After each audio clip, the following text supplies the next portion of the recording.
math. Let's join Miss Smale. Hi. Hi. What's the outfit for? Oh, well, our 6th graders are studying Rome, and I'm just Julius Caesar's mother-in-law. How Yes, nice. all right. Rome Yes, is great. yes, and it's the year 45 BC. Okay. So I really got into this. Nice. Yeah. I like it. And I'm here at the Senate today because I'm really kind of fed up. You know, I spent the last hour and a half trying to climb out of a gully. You did? Yeah, you know, the horse went into the gully like it always does, you know, and I'm in the chariot, and we drive into the gully, and then he usually drives out. But, you know, today, got stuck. You know, and I've done this before, and I'm sick of this. So I want a bridge over the gully to my house. That sounds so like a good idea. I'm here today at the Senate. I'm going to plead for a building permit to build a bridge across the gully. And I'm going to have all the senators drawing as I draw, because I know eventually they're going to need the same bridge. And when they finish building, when they finish drawing it, they will have a better understanding of geometric shapes, solid shapes. You ask, what's holding up my bridge, aren't you? Yes. What's holding up my my bridge? Okay. The Roman arch is holding up the bridge, okay? The Roman arch was really the Etruscan arch. We Romans, we borrow a lot, but we always borrow and we use whatever we borrow amazingly. I mean, we carry it to the maximum. It's just wonderful. And the Roman arch did something amazing. It changed life as we knew it, okay? Think about this. We no longer have to go to the water. The water can come to us. Yes. Right. Yeah, think about this, okay? Here's the mountains right here, and here's the lake way up here in the mountains, but we want to live near the shore where we can have shipping and trading and stuff like that. But we've got to get the water from the mountain to the cisterns in the city. Here's the city, beautiful city. Okay, so we have to get the water from here straight, no problem. We'll just build this aqueduct, and it'll go, and the water will drip into here. Is that fabulous? That's great. You see anything wrong with that? Well, The it's water. not going to go straight. You need to build something. You need to have something for the water to Yeah. What's travel in. holding up this? Exactly. It's like You need something space. We need something. Let's put something there. What do you think we should put in? A bridge. Arches holding up the aqueduct. Right. And you know, if you can do that with an aqueduct, you can do that with roads. You know, all roads lead to Rome. Why? Because the Romans were building them. And it's fabulous, just fabulous. And I just happen to have over here a model. A model. You guys for want us to come see. over? Look at my Why model. did you build this model? Yeah, well, one of you needs to come over here because we're going to take the model apart. We're going to take it apart. Yes, I built it. I want you to know I buy these little things here and glue them all together, and then I have somebody cut them off, you know, okay? Very creative. Okay, why? Look at this. Isn't this amazing? This little thing is what revolutionized life as we know it. You know what it is? It's a block, but it's kind of a shape, funny, isn't it shaped strangely? Yes. The front of it is a trapezoid, which means 2 sides are parallel and the other 2 are not parallel. But all the rest of them are rectangular. See? All the rest of them are rectangular. And look what amazing thing happens when you stack it. Put them together. Yeah, you hold these 2 right there, okay? create an arch. The bottom will stay, but because it's glued, okay? Now, obviously, if Alicia and Annie let go, the whole thing would fall down. But this is called the keystone, and the keystone, ra-da-da-da-da-da, that's my drum roll. La-da-da-da-da-da-da-da-da. Now, Annie can let go. Fabulous, guys. And Alicia can let go, and I can let go, and it will not fall down. And guess what? It's so strong. I can push on it. As long as I push on it with equal pressure everywhere, it will not break. It gets stronger as I push. And you know why? Because the opening down here at the bottom of each brick is smaller than the brick. As you travel up the brick, it gets bigger and bigger. So it can't go down. So no matter how heavy something is that sits on it, it will not collapse. Okay, if you pushed it that way, it would probably collapse. But if you push down, it won't. So it's the most amazing little thing that ever, okay? So that's what I'm going to be doing right now. I'm going to go into the Senate and I'm going to draw, and hopefully they will draw with me. Great. Okay, well, wish me luck. We wish you luck, and we'll see you in a while. Thank you so much. Thank you so much. Okay, gentlemen of the Senate, I'm here today to implore you to let me build a bridge over the gully. And, you know, Brutus, I know you're going to need this because I saw you stuck in the gully the other day. And Mark Anthony, you too. So let's all pick up our quills and our papyrus, and let's get started. Now, the first thing, I used to do this with my students because I teach a lot. I used to do this with my students, and oh, before I go any further, these are my students' drawings. And I just grabbed them at random. These kids did a fabulous job. And if my students can do it, gentlemen of the Senate, you can do it too. So I've drawn all of the steps. They're over here. And we'll start first by finding the center of our paper. Now, I used to just have my students draw two rectangles, somewhere here and somewhere over here. And I got those rectangles all over the place. I got them way over here. I got little teeny rectangles in the middle, and it just didn't work out that well. So now I've decided that we need to find the center of our parchment. And so we do a hamburger fold or hot dog fold, and we crease it. And then we fold the other way. This is the hamburger fold. We line up and we crease it. And where those two fold lines intersect is the center of our paper. So first we find the center. Now, next thing, we're going to connect this point to this point. When you're connecting 2 points, when you have two lines that intersect, they intersect at a point. So there's a point, there's a point, here's a point, here's a point. We're going to draw and connect them. And then we're going to draw and connect these two. Now, I want everybody's to be pretty much the same. So I'm going to go over here, make a dot right here. I love dots. Now I'm going to take my ruler and I'm going to lay it on that dot parallel with the top of my paper. Not this way, not this way, parallel with the top of my paper. So draw all the way across. Okay.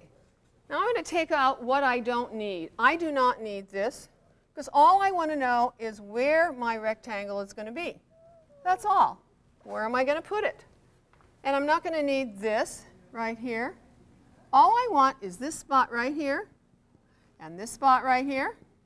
Okay? Now I'm going to go draw straight down parallel with the edge of my paper. Parallel with the edge of my paper. That means I have a vertical line, and if you're teaching 8th grade, you want to say that that is an undefined slope. Okay, let's go over here. Do the same thing with this one. Now, they should be the same distance apart from the sides of my paper. If they're not, it's not a big deal. Okay, now connect the bottom. Okay, and if it doesn't line up right, that's fine. I don't care. Who's going to know? You will know. All right, now I'm going to get rid of what I don't need because all I really did all this for was the placement of my rectangles. That's all I wanted was the placement of my rectangles. So I've got a rectangle here and I've got one over here, and you know, if they're not the same size, they're close enough. Fine. Now, I'm done. I have 2 rectangles. Rectangles are quadrilaterals with 4 right angles. Does this follow the criteria? I think so. Okay. Now, I want my rectangles to look 3-dimensional. I want them to grow some depth. So I'm going to do that with one little line. I'm going to put it right about here and like right about the same place on the other side. Close enough. Draw straight down, undefined slope because it's a vertical line. Okay. Now, I don't need any of this other stuff, but I do need the point. That point is the center of my entire paper, and I want to keep it, so I'm going to make it a little more indelibilized there. There we go. Now, we are ready for our arches. All right. let's go over here to the rubber chicken. He's holding up my compass. Now, he wanted to come today so that, you know, he could learn how to draw the arches too. Got that line from somebody here. Okay. All right, now I'm going to use this in place of this compass. Okay, this is big, and guess what? My quill doesn't fit in it, so we're not going to use that. We're going to use this. And this is made by the finest yak hair in the realm. Okay, and we dyed it pink. Okay, now, radius. The radius is the distance from the center. That's going to be the center, and this is going to be a point on the circle. So the radius is the distance between the center and a point on the circle. Now I'm going to go, and hopefully I will meet the other side. Da! Fabulous! Now notice I'm not going to change my radius. I'm going to keep it. As a matter of fact, I'm even going to mark this string so I can't possibly miss it. And I'm going to go over here, and this point is going to make another arc, and this point is going to make another arc. So here we go. And I want to make sure it's somewhere around the middle, so I'll make a little mark here, right here, because you have a crease in on your paper, so I know that you know where the middle is. I don't, so I'm going to close enough. Okay. Same radius as I had before. Same radius. Okay. Now I want to connect those there. Okay. So this is going to be a smaller radius because this is a smaller arc. So hold this here, connect. Didn't quite get there, but perfect, good enough. And right here, I want the top to be just about the same place. I want the bottom to be just about in the same place. And I'm going to make a partial arc. And I think I'm running out of time, so I'm going to do it freehand. And I'm going to do the same thing over here, partial arc. Okay. I'm using dotted lines because I want to be able to erase what I don't need later. Okay. Now, from here, this point to this point, I'm just going to do this freehand because, remember, these brick are 2,000 years old. And they were made by men and possibly some women. So they are not perfect. Okay. Close enough.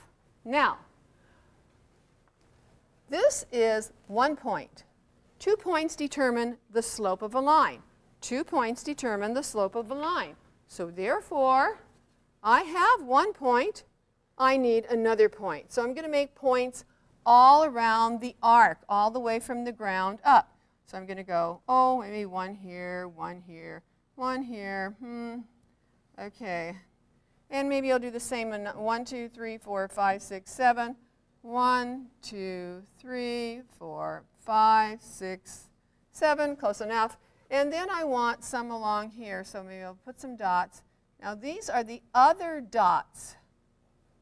Okay. These are the other dots. This is the first dot. And here's the second. Here's the second. Here's the second. All right. All the surfaces that are facing me are going to have 0 slopes on the mortar joints. And that's what I'm drawing, mortar joints. But you know these mortar joints are really old, so I'm going to do them freehand and just kind of like, you know, I want them crooked, but I want them parallel with the ground, horizontal, so they have a 0 slope if you're teaching 8th grade. Okay.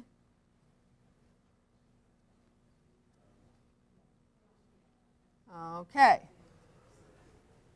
Now, all of these points, I'm going to go to there. This point, this point, this point. And as I move my ruler around, these points are going to change their slope. Now, this is a positive slope because from left to right, the ruler is going up, isn't it? Then the next point, draw, next point. And we're approaching a 0 slope. Oh, but we passed over the 0 slope. Now it's going down from left to right. My ruler is shaped down. So therefore, now I have a negative slope. And every single one of these points will connect to that point. But you don't go through the archway, so you stop right there. Every single one. Stop at the archway. And since my ruler's going down from left to right, it looks like it's going down, so I have a negative slope. Now, all of a sudden, this is almost vertical. What kind of a slope do I have? Undefined slope, if you're teaching 8th grade. If you're not, forget the slope. Okay. How are we going time-wise, guys? 4 minutes. 4 minutes. I think we're going to make it. Ooh, this is fabulous. Okay. Now, I'm going to do the same thing in here that I did here. I'm going to do the same thing over here, but now this circle has a different center. It's right here. So these are, I'll make some little lines. 1, 2, 3, 4. And this center is over here, so I'll do that. Okay. And draw towards the center, but not very far, because remember, this tunnel goes, if you're inside the tunnel, everything goes to the vanishing point as well. Okay. Now let's do these. 1, 2, 3, 4, 5, 6, 7. Close enough. Everything inside the tunnel goes to the vanishing point. Everything. Notice the left side of the ruler does not move. It stays. Okay. And we didn't put any dots over here, so I'll fake it.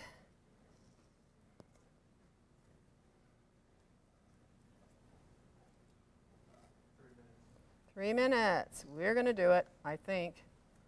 All right. Same thing over here. Let's just do a couple in here.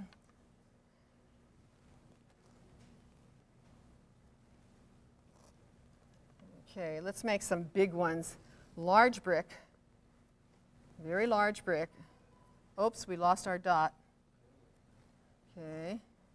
Now, we have to make all of these look like mortar joints, and in order to do that, we have to offset the brick that is making this bridge. Okay, is that close enough? One more. Okay. Now, this is an opening right here. This is an opening. Now, let's make sure that we know that this is ocean back here. So, ocean. Fabulous. And see our little vanishing point here? Let's turn it into a boat. Maybe make another one here. Boat. Okay, make a couple of seagulls. We know that. Okay, now this has to look, actually this is holding up something, isn't it? Okay, we want to make this look like water. Drop these. Skibble across the top. Make sure you do it nice and straight so it really looks like a reflection. Okay, water, water. Okay. And these up here, 2,000-year-old brick, okay, they're 2,000-year-old, then they have to have mortar joints that are kind of crooked.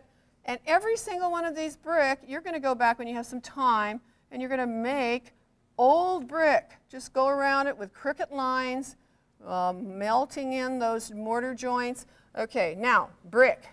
Brick look like this. They are offset, okay? This is what I want for these brick. Offset your brick. Time, guys? 1 minute. Okay. All right. Offset the brick. Okay. Did we do everything? Okay. Inside the tunnel, they're still offset. Okay. Inside the tunnel, they're still offset. When you get up here, they follow the line of the ceiling, the arch. Okay. And we're going to do the same thing in here. Okay, they're following the arch, and they're 2,000 years old, so. And when you have a lot of time, you can sit there, you know, when you're supposed to be doing homework, but you really don't feel like it, and you can sit there and you can start making old bricks out of every single one of these. Okay, did we get there? Well, we almost did. Okay, are we done? Just about. Oh, that's beautiful. This drawer, though. Oh, well, you know, the kids do a much better job. They spend a lot of time on it, but they really do. And they all can do it. I'm thrilled. Well, thank you for the great lesson. Thank you very much.